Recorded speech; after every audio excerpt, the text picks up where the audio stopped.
এ.এস মজুমদার, চিরপ্রাকটিক, কুমিল্লা, বাংলাদেশ। কি নাম? মোহাম্মদুল নবী খান।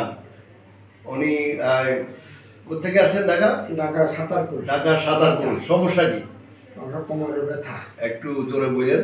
কোমরের ব্যথা। হ্যাঁ, তারপরে এখন ব্যথাটা আমার ব্যথা পিঠ থেকে উঠা এখন ঘাড়ে আইছে। জি জি, নিচে নামে পাটা অবশ্য ভাব লাগে। পাও অবশ্য ভাব। ওনার পিএলআই দিয়েছে কত সালে?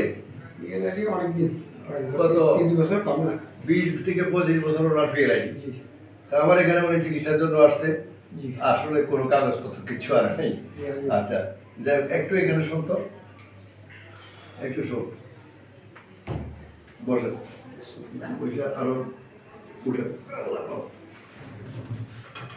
ওনার বয়স কিন্তু 84 বছর। পড়তেন না? আরো বেশি দাম দিতেন, আরো বেশি দিন ওই যে সারো পড়তেন না। উনি মূলত অ্যাঙ্কোলাইজিং এ আক্রান্ত। ওনার এই প্রথমত ওনার হিপ জয়েন্ট ব্লকেজ, এটা আটকাই গেছে, এটা আর ঘুরে না। এটা না ঘুরার কারণে ওনার কোমর আক্রান্ত হয়েছে। কোমর আক্রান্ত হওয়ার ফলে ওনার এক মেরুদণ্ড আক্রান্ত হয়েছে, এখন ঘাড় পর্যন্ত গেছে। এই অ্যাঙ্কোলাইজিং এ আক্রান্ত রোগীদের চিকিৎসা গোটা পৃথিবীতে অত্যন্ত দুর্লভ, কঠিন এবং ডাক্তার কম, একেবারে কম। তো সুতরাং অ্যাঙ্কোলাইজিং এর চিকিৎসার জন্য টায়োলিন, স্যালাজিন এবং ট্রোপাসিড এই জাতীয় ওষুধগুলো খাওয়া থেকে বিরত থাকুন। এটা বিরত থাকলে সুবিধা হলো এই যে ওনার যেই এটা আটকাইছে, উনি যখন কোমরে প্রচণ্ড ব্যথা ছিল তখন উনি হয়তোবা বেশি পরিমাণে স্টেরয়েড ওষুধ খাইছেন। সেই স্টেরয়েডের পার্শ্ব প্রতিক্রিয়া হতে পারে। উনি কিন্তু জেনেটিক্যালি নয়, ওনার কিন্তু পিতা মাতার কাছ থেকে উনি HLA-B27 পান নাই। পাইলে এতদিন আপনি টিকতেন না। আমার বাবার ছিল। আপনার বাবারও ছিল? আচ্ছা, বাবার কথা ছিল, এটা ভিন্ন কথা। এইটা সেম ঘুরে না, এখানে ঘুরে না,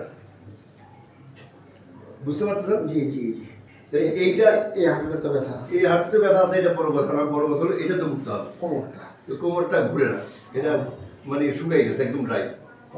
তো এই অবস্থায় যদি ওনাদেরকে ফিজিক্যাল ট্রিটমেন্টের আওতায় নিয়ে আসা যায়, ওনাদেরকে চিরো অ্যাডজাস্টমেন্টের আওতায় নিয়ে আসা যায়, তাহলে এই রোগীগুলোকে আমরা ভালো রাখতে পারি, ভালো থাকতে পারে এবং সারা জীবনে ভালো রাখা যায়।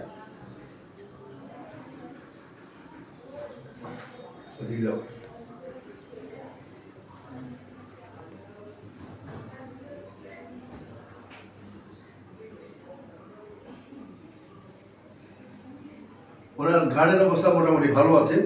ওনার আক্রান্ত হলে এখান থেকে হিপ জয়েন্ট সহ ঘাড়ে ব্যথা শুরু হয়েছে, এখনো আটকায় নেই। আমরা আমার চিকিৎসা শুরু করবো একটু পরে। ইয়ে করেন না, টুপিটা মাল দেন না, আমি তো ওইটা করি।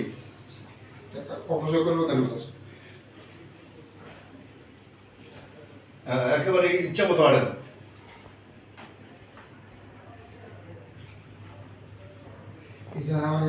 এইটা পেইন করে স্যার। হ্যাঁ, মাসলটা একটু আটকায় আর কি।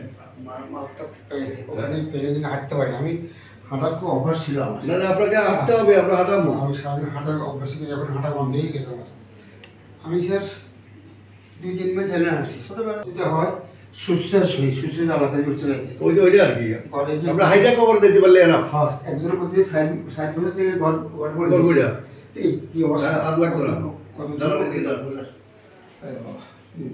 আমরা আজকেই মুরব্বীর প্রথম সেশন চিকিৎসা করি। উনি আমার বয়সে অনেক বড়, ওনার বয়স 84 বছর। তো এই আল্লাহ তাআলা ওনাকে এখনো হাঁটা চলা কোভিড লাগছে, এটা তার জন্য শুক্রিয়া। অপরদিকে এখন আপনার কাছে কতটা ফ্রি লাগতেছে বডি? একটু হালকা লাগে, হালকা লাগে, তবে পরিমাণটা কত মেজারমেন্ট করা একটু কষ্ট। তারপর আমার মনে হয় আমরা 30% তো হয়েছে। 30 বা আমরা 20 হলে হয় না, 20 হলে আমরা অনেক আশাবাদী। কারণ একটা এই 84 বা 90 বছর অথবা 82 বছর 85 বছর একজন মানুষকে একদিনে সম্ভব না। কিছুই সম্ভব না একদিনে। তো এদেরকে আপনাদেরকে আমি সুস্থ রাখবো, আমরা আপনাদেরকে সুস্থ রাখার জন্য আমাদের এই প্রয়াস। আমরা কিন্তু এই সুস্থ করি আপনাকে, সুস্থ হয়ে তো আর কবর যাইতেন না, কবর যাইতে হবে আমার। ঢাকা থেকে যে কষ্ট করে আপনি কুমিল্লা আসলেন, খুশি তো? Thank you sir. আচ্ছা, থ্যাংক ইউ।